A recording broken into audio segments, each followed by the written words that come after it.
I think everything is design. The most important thing about that is that you have to be conscious about it and see how your feelings react on design or on spaces, on material, and work with that. Hello and welcome to the Baufritz podcast. Today we are speaking to designer Alfredo Häberli about how to find order in the chaos of the building process. He shares his thoughts and ideas around creating sustainable, healthy houses based on his own experiences designing the two Baufritz houses, Haussicht and Waldsicht. Hi, my name is Alina Walser. I'm an editor at the online magazine Meter Magazin, which is a magazine for architecture, design and living culture. And I'm here today at the studio of Alfredo Häberli, who is a Swiss-Argentinian designer, but he's very well known across the borders as well. Alfredo designed, quite unusually perhaps for a designer, 2 houses for the company Baufritz. And we're here today to have a little bit of a chat about how to go about this design process, maybe as somebody who's building for the first time, who wants to make their dream home become a reality. We thought Alfredo would be the perfect guest to give us some answers about how to go about this process. So thank you very much for being here with us today. Hello. So let's get started with the first question. You once coined the phrase finding order in the chaos. So what does this mean for somebody who's about to start this maybe quite overwhelming but also exciting process of building their dream house? Yes, I came up with this sentence by looking to our world, nature, universe. I think everything is a chaos. And what I try to do as a designer is to find a logical way in this complexity and at the end to have some real product out of it. I like to talk about precision because it's like the systematic, the rational, and the poetry, which is the incredible, the soul, the invisible. I like to work with these 2 thematic, and my world of design is based on these 2 topics. So it's really about bringing the ideas down to earth and making them a reality in the end. Yes. So are there any guidelines or advice you would give to somebody who's about to build their first house? How can they approach this enormous task? Important for me, it's how does the everyday life look like? In this person, in this couple, in this family, I try to find the needs. I try to ask them what are the hobbies, what do they do in the everyday, in one day, in the week, in the weekend. What kind of feeling do they want to have by staying at home, by living the house? And this is already a context that helps me a lot to create an image for a possible architecture. And with Baufritz, it's also really great because they really make these custom-made houses, right, that are really tailor-made to the needs of the client. And so the person is at the center, I think. And then during the building process or the building phase, what do people who are maybe first-time builders need to know? Something that nobody knows when you build your first house, it's that you need a lot of time. A lot of time because there are just simple questions like which color do you like for this room, for the walls, which faucet fittings do you need in the bathroom, which tiles, which floor do you like? And alone this simple question for us, it's maybe easy to answer, but not for a normal person who never built before.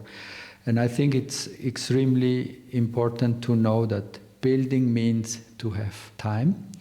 At the meantime, working with an architect, a designer, or with Baufritz, which creates your house from A to Z, the whole process, it's really important to trust a company, to trust an architect for that process. And even if it takes a while, you need this dialogue, you need this help and the trust. Yeah, absolutely. And I think with Baufritz, you have the advantage of just having like one person that's your sort of sparring partner in this process, right? You don't have to speak with all the different builders yourself, but really somebody manages your project, which makes it a bit more manageable overall, I think, right? Yes, totally. So for Baufritz's 120-year anniversary, you developed a model home, which is called Haussicht, which is in Urkheim, close to their headquarters. yours. How did this collaboration come about? I think the whole dream started when I was a young man, because my uncle studied architecture and he was living during the study in our home with my family. And I think this was one point. The other was I saw a case study house from a project done in the 60s in the US. And I fall so much in love. I was so much attracted by this project, by these case study houses, that I wanted one day to build myself such a house. And then a few years later, I saw an article in a magazine about Baufritz and Frau Fritz Kramer, Mrs. Fritz Kramer. And I wrote her a letter writing about this dream or this wish I had. I never received an answer. This letter disappeared. 3 years later, she called me to explain the same dream to me, and this was the beginning of Haussicht. Haussicht means, it's a German word for house, and Sicht, house, it's the house, and Sicht, it's the view. So it's a house about the future of housing, seeing abroad, how you say, seeing far, exactly in the future, kind of seeing in the future. Perspective, yeah. Yes, perspective, exactly. Yeah, that's an amazing story, kind of like it was almost fate that you should end up working together, right? Yes, it was like that exactly, because she came. That's what I always do. I visit the company. I invited to see my studio, and by this visit from her, I asked one of my assistants if we still have the letter, and we found it. And she was nearly crying about it, because it was really a coincidence. First, that we still have it, and second, that she never received this letter. So it was really this, it has to be like that. Our ways cross each other. That's amazing. So what difference does it make to you whether you're designing a product or a house? I don't really see a difference. Of course, if I design a glass, something simple, of course it's less complexity. But as soon as I start with the office chair or the electric car or the industrial design product, I have this team, these people, these different materials, techniques, handicraft people who are working for the same project, and the complexity arises immediately. I don't see a real big difference in it. But by doing a house, not as an architect, I try always to add some value, to look to normal things, hopefully different. And this makes maybe a difference, or this is why I was so impressed by Ray and Charles Eames doing these case study houses in the US, because it was really looking different than the other houses. Mm-hmm. So Haussicht was the first house that you built and designed. What was this experience like for you, and how did you approach the task?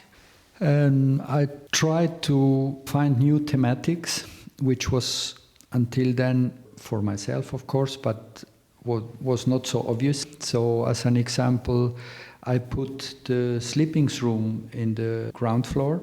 Normally we put it on the upper floor.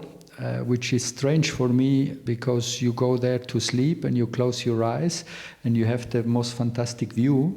So I was more inspired by an ocean ship. So I took the sleeping room underneath in the ground floor with small rooms and tiny windows in a way.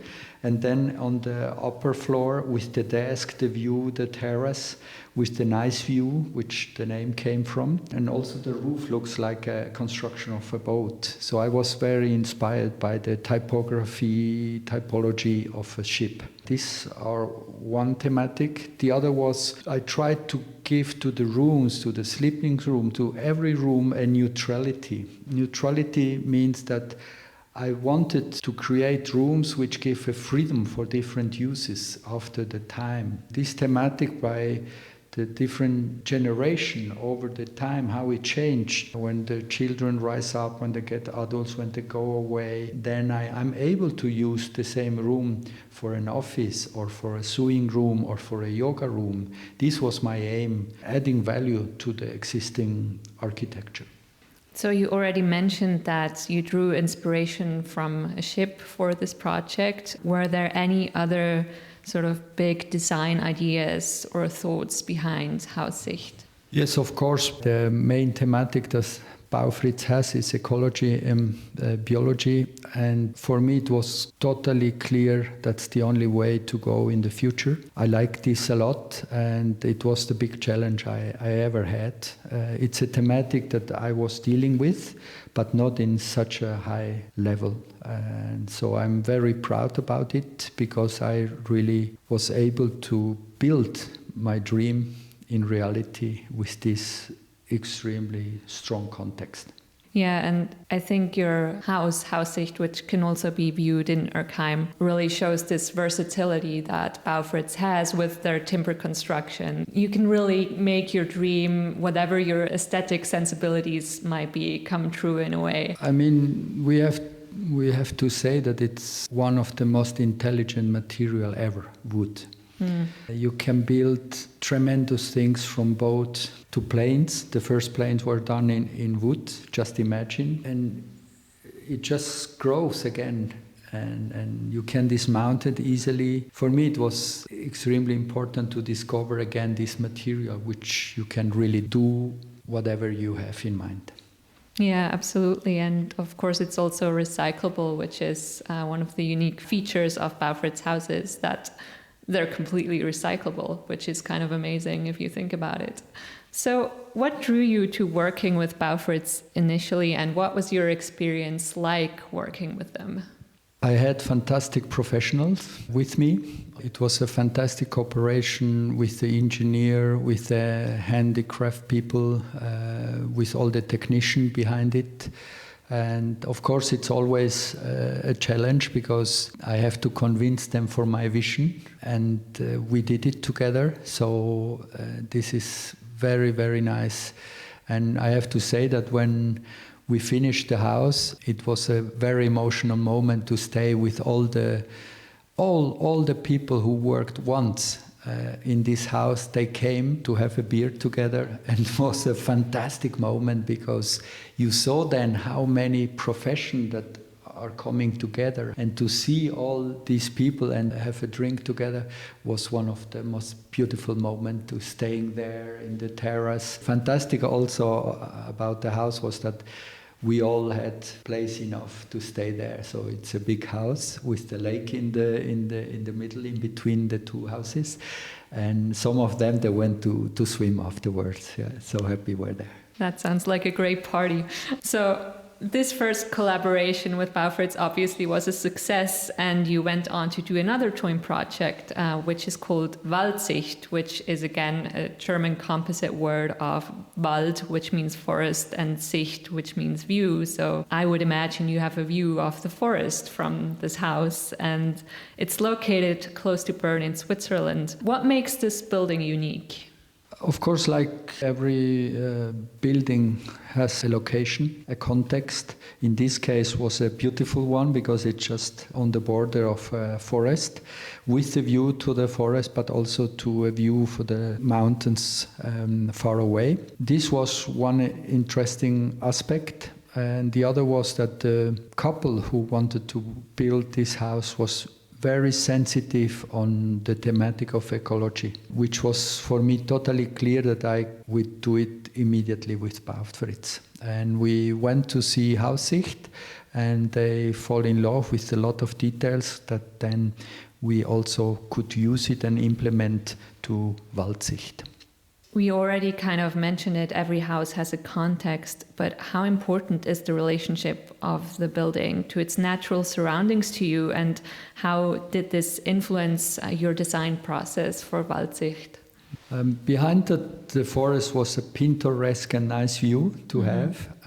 Was of course the material wood was clear that we will like to use it as much as possible. Also interesting was the ideas the family had, the necessity they had, and we found out together. So it was quite clear that we will have 2 sleeping rooms for the children, that they want to have a working space, that they want to have a possibility for guests to sleep there, that they want a morning terrace and an evening terrace, and to be as much as possible outside, close to the forest.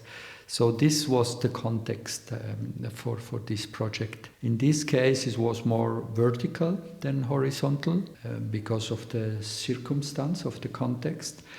Interesting is that together we decided to have 2 sleeping rooms for the children, a neutral room in the basement, then in between the living room, kitchen and the 2 terrace combination and the possibility to walk out to the forest directly from one terrace. And then on the top floor, the sleeping room and working space for the parents.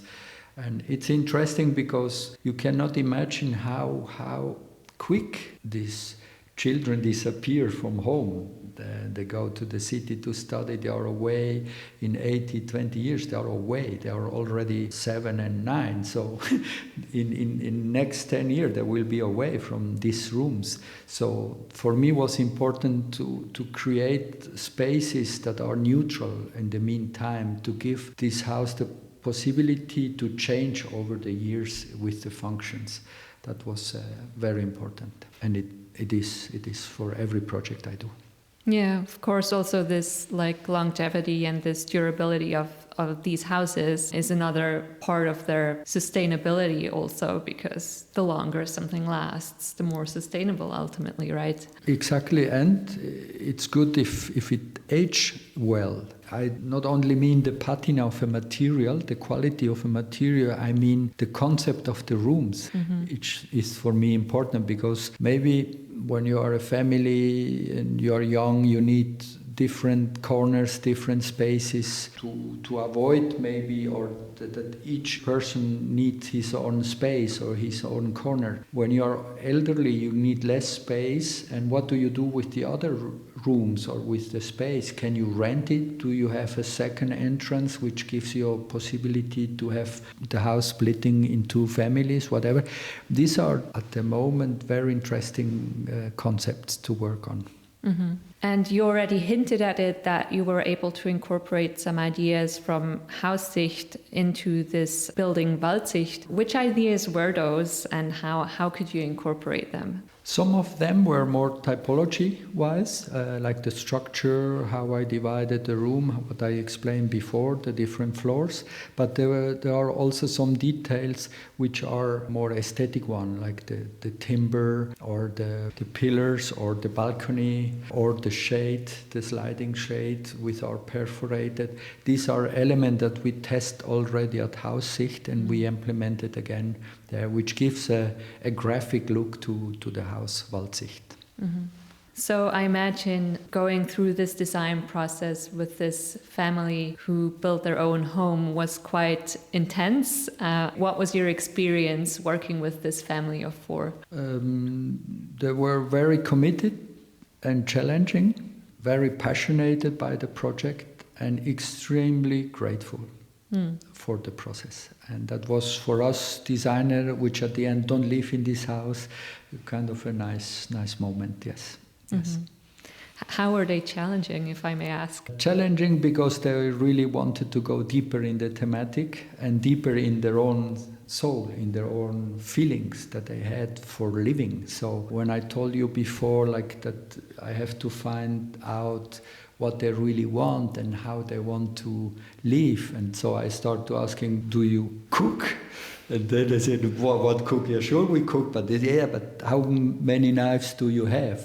And they said, well, I mean, I never counted. I said, no, but, so I try to really go deeply into the essential of these people, and was quite interesting because even a couple, if you are together since many years, by this question, by going deeper to what you really want to have at the end in your house, it turns out also that you know your partner differently then, and it's quite challenging this to at the end to have one house for different individuals, but we succeed after two years. Sounds like being a designer and architect is also kind of being like a couple therapist almost.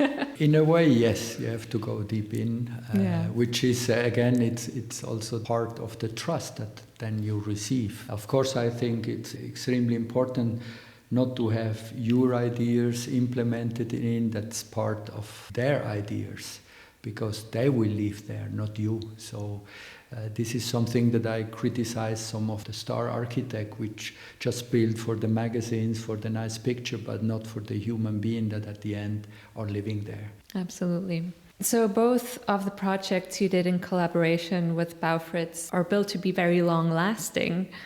And how can your designs accommodate for the changing needs of the owners over time? I think we've already kind of hinted at this as well. Yes, I can repeat or say it differently.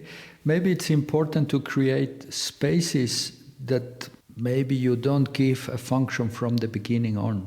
You need courage to design a house which you cannot name from the beginning for what will be used. But I have a lot of experience already, and I go and visit a lot of private houses and big houses to learn out of that. And Haussicht was, as an example, all the cabinets, I turn the function, the accessibility to the cabinet, it's from the corridor, from a big corridor in Haussicht and also in this house.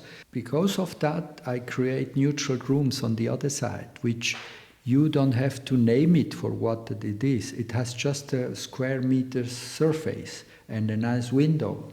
But if you at the end use it for your yoga or for writing for your office, or at the beginning for as a children room, doesn't matter. It will change over the year, and this is interesting. But also the space from the other side, from the cabinet. What do you store there? Maybe at the beginning it's a garderobe for the children's room, but when they are not there anymore, then it's storage for what? For something else, for your books, for your sewing machine, for your yoga mat. You understand? So it changed even that. And this is interesting to find function, different function, and keep it open that works over the year. So what have you learned for yourself from working with Baufritz and building these two houses? Every project you start from zero, from scratch. There is no recipe for a result. The complexity, the context creates the surroundings, and you have to do something always new out of that. Of course, it's based on an experience, on your own experience, on the long years experience of my studio, but every project is a new challenge. Mm-hmm. And Baufritz is, of course, known for being a pioneer in ecological building for many decades now. So what makes them unique in that respect? The extreme high level over the decades that they treat the thematic of ecology so radically. And that makes me extremely proud to have worked and to work with this company, Baufritz. And I think it helps me a lot because it gives me also a future, because I know this is the way to go, and it's nice to take this challenge seriously, but enjoy it at the meantime. Yeah, and I think their buildings will very much still be relevant in 50 years or so when, a lot of older buildings will have to switch to clean energy or ecological materials, whereas these buildings already have them and are already way ahead of everybody else. Yes. So Baufritz houses actively promote good health as well. It's very important for them to create environments that are healthy to live in and to not damage the body, because we do spend so much time in our houses. What significance did this have for you as a designer, and did this also influence your designs? Yes, I think the most important thing on that is that Baufritz create spaces that are clearly healthy for people, from people, for people, but extremely harmonious with the nature and the human being. And this is, I think, what Baufritz means when they say they have healthy rooms. Sustainability and design sometimes are at odds with each other, but are they really, in your opinion, and can they even afford to be anymore in this changing world that we're in? No, I think ideally should it not be. Personal, I had always the interest in designing objects which last over the years. That's why I'm so happy that so many products are still in production over 10 years, 20, more than 20 years still in production. I don't follow trends because it's really not necessary. But at the meantime, sustainability, it's now very in and a good thematic, but it's only interesting if we do it together with the industry, together with the economy, then it makes sense. And I'm a maker, so I really would like to do things that you can enjoy, that you need, that you can use, and to do it together with the industry in an ecological way, that's the maximum you can reach. And that's my challenge. And how important is the collaboration with the builders, the craftspeople, other maybe architects or people involved in the project for you as a designer? As a designer, I can only convinced by doing it together with the industry, with the specialists, with the engineers, with the handicraft people. If I translate my ideas through these people together with the industry, it's the only thing that I can reach or that I wish to reach through them. Yeah, it's always teamwork, right? Yes.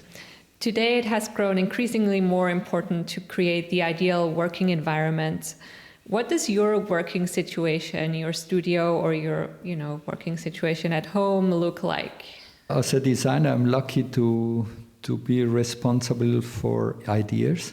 So my studio looks like a sketchbook and a pencil, that's it. But I think very important for the working spaces are a nice table, a good chair, and the most important is the light. It doesn't matter if it's natural light or artificial light, the light is extremely important. Nowadays, of course, we have new way of communicating, we have intelligent devices. That creates a new problematic. The acoustic is important, maybe the background, or also the concentration of working in an open space. This is a thematic that we have today to develop. I have to say, being here in your studio, I can see how there's inspiration everywhere. Yes, of course. I like when I'm reflecting, I like to raise my eyes and see the distance. But the distance, I need it just I don't focus in anything. I need the distance to have my thoughts going on. Of course, if there is a landscape, even nicer. But I think that's why we quite often say that when we are traveling with the train or even by plane, you look out of the window and your thoughts are working in a flow moment. Also by driving with the bicycle or car, it's the same. And I need that in my working space. And luckily, I have a big studio, and yes, that allows me to look through the space. So how does design influence our everyday lives in our home as well? I think more than we suppose. It's about colors, it's about feeling, about material, tactility, beauty, light. I think everything is design. The most important thing about that is that you have to be conscious about it and see how your feelings react on design or on spaces, on material, and work with that. Then design makes constructive moment of your life. Otherwise, it stays superficial. Mm-hmm, mm-hmm. So how do you engage with design in your own home, maybe? How does it influence you? I was lucky until today to have several houses, experimenting the different feelings. No one of the houses we have are designed by me. So it was always existing, renovating. I have to say now I have the feeling I could imagine how I would design my own house. But I'm pretty sure it would, together with my wife, look different. Mm-hmm. Because she's also strong on that. So I think it will not be a compromise, it will be something different than what I imagine nowadays. Mm-hmm. So to close this interview, what in your opinion are the current trends in design around the topics of home and interior? In general, I don't follow trends because when I work as a designer, I start a project and it's about between 3 and 5 years that I worked on it until it's finished. So I cannot follow trends because of that, and I'm not interested in it because Like I told before, I'm interested in long-lasting designs and shapes and beauty. But of course, if I have to put it down to one possible trend, then I'm pretty sure it's sustainability, which I hope at the moment it's a keyword for everyone. Some of the products looks like that, but are not. And I just hope that we go deeply in this thematic. And I think this is a thematic that we work at the moment, everyone. Yeah, absolutely. And we have to start living it rather than just saying it. That's exactly the reason why after these few years that Haussicht was built and now Waldsicht, that I know how great it was to build together with Baufritz such a high level of ecology in a house, three-dimensional ecology. So it's fantastic, makes me extremely proud, and it's enormous relevant. And we see how it aged. It aged fantastic. The charisma is still there, and it's even more important nowadays. Well, thank you, Alfredo, for this talk today. It was great to be able to visit you and hear all about your design process. Thank you. This was the Baufritz podcast with Alfredo Häberli. You can find out more information about healthy, carefree building at baufritz.com.